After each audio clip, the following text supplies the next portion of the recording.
వినాయక చవితి ఉత్సవాలు చూడాలంటే పశ్చిమ గోదావరి జిల్లా ఆచంట మండలం ఆచంట వ్యాపారం ఇచ్చేయవలసిందేనండోయ్.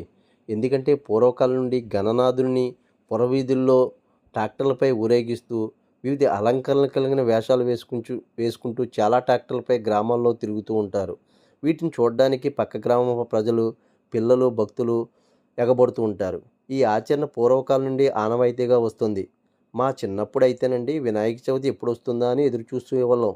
ఎందుకంటే చవితి రోజున తెల్లవారుజామున ఉదయం 3 గంటల సమయంలో పిల్లలందరం కలిసి చెట్లకు కాసే కాయలు, పళ్ళు, ప్రతులను, పూలను ఎవరూ చూడకుండా కోసేవాళ్ళం. తరువాత ఈ వేషాలు వేయడానికి, చూడడానికి చాలా ఆసక్తి చూపేవాళ్ళం.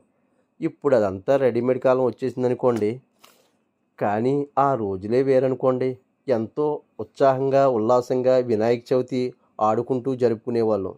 ఈ కార్యక్రమాన్నండి చేనేత కార్మికులంటే అదే